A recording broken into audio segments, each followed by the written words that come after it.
साथियों, मैं शिवम और शिव प्रताप मिश्रा, राष्ट्रीय अध्यक्ष नवचेतना पार्टी।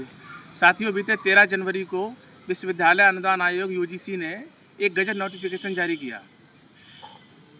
उस नोटिफिकेशन में जो नियम लगाए गए हैं, एक समिति बनाई गई है। उस समिति का उद्देश्य है कि तमाम शिक्षण संस्थानों में जो भी भेदभाव होते हैं छात्रों के साथ, उनको रोकने का कार्य किया जाए। लेकिन उस समिति के केंद्र में और तमाम नियमों के केंद्र में सिर्फ सामान्य वर्ग है। अगर सामान्य वर्ग का छात्र दोषी नहीं है किसी भेदभाव को लेकर के, वो अन्य समाज के छात्रों के साथ भेदभाव नहीं कर रहा है, फिर भी अगर सामने वाले ने, किसी अन्य समाज के व्यक्ति ने उस पर झूठा आरोप लगा दिया कि आपने हमारे साथ ऐसा ऐसा किया है, तो वो दोषी पाया जाएगा। वो अपनी बात जिस मंच तक लेकर जाएगा, उस समिति में के जो सदस्य हैं, सामान्य वर्ग को छोड़कर सभी समाज के लोगों को उसमें जोड़ा गया है। मुझे कोई आपत्ति नहीं है कि पिछड़ा समाज से है, दलित समाज से, अल्पसंख्यक समाज से है, मुझे कोई आपत्ति नहीं, लेकिन सामान्य वर्ग से क्यों नहीं है? हो सकता है जो समिति बनाई गई है, वही समिति के तमाम सदस्य किसी दुर्भावना से प्रेरित होकर उस छात्र पर स्वतः ही उसे अपराधी घोषित कर दें, तो वो अपराधी घोषित हो गया। अब वो अपनी आवाज़ किस मंच तक ले जाएगा? ऐसे तमाम नियम बनाए गए हैं। पूर्व में भी एक SC/ST एक्ट बनाया गया, जो माननीय न्यायालय ने और तमाम उच्च संस्थाओं ने इसे स्वीकार किया कि इस एक्ट का सबसे अधिक दुरुपयोग किया जा रहा है और सबसे अधिक जो मुकदमे पाए गए वो सब निराधार हैं ज़्यादातर मामलों में। लेकिन फिर भी सरकारें राजनीतिकरण की वजह से, अपने राजनीतिक संतुलन बनाने की वजह से उसे लागू किए हैं।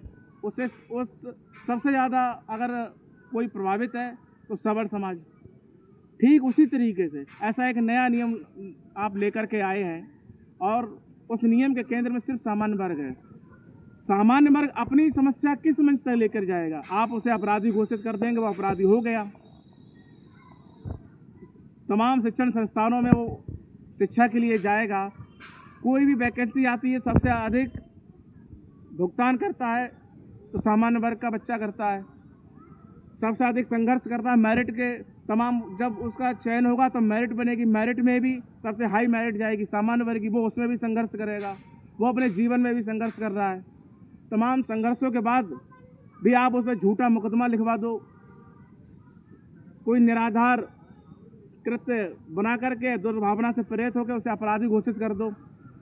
तमाम सरकारें सिर्फ सामान्य वर्ग के पीछे की ही पड़ी हैं।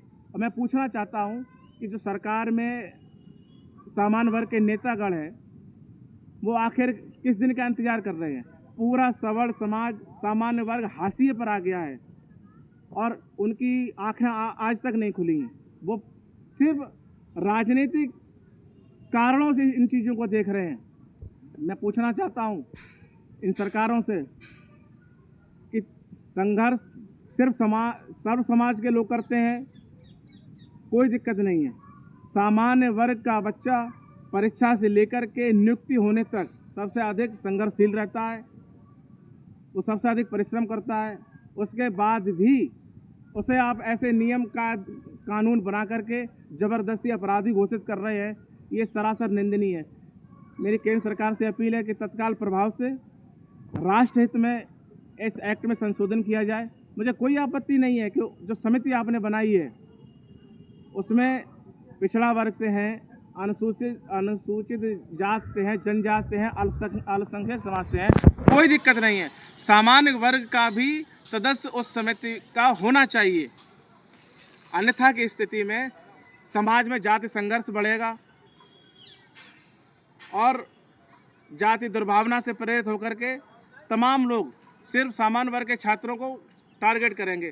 सरकारें भी टारगेट कर रही हैं, जबकि सामान्य वर्ग ने लगातार हर सरकार में अपना पूर्ण समर्थन दिया, पूर्ण सहयोग किया है। बिना इसके समर्थन के कोई भी सरकार बन ही नहीं सकती है, ना भूतकाल में बनी है, चाहे आप इतिहास उठा के देख लें, ना कभी भविष्य में बनेगी। लेकिन लगातार जब आप पावर में आ जाते हैं, सत्ता में आ जाते हैं, तो आपका एक लक्ष्य रहता है कि किस तरीके से हम ऐसा नियम लाएं जो इस समाज का गला घोटने का काम करें। मैं बार बार कह रहा हूँ और मैंने पूर्व में भी कहा है कि इस समाज को आपने लगातार तोड़ने का काम किया है, समाज को अपने हाशिए पर लाने का कार्य किया है। ऐसे नियम में तत्काल प्रभाव से संशोधन किए जाएं ताकि समाज में एक सामाजिक सद्भावना बनी रहे, जाति संघर्ष को बढ़ावा न देकर के सामाजिक समरसता बनी रहे और इन नियम को तत्काल लागू भी कराया जाए। बहुत बहुत धन्यवाद।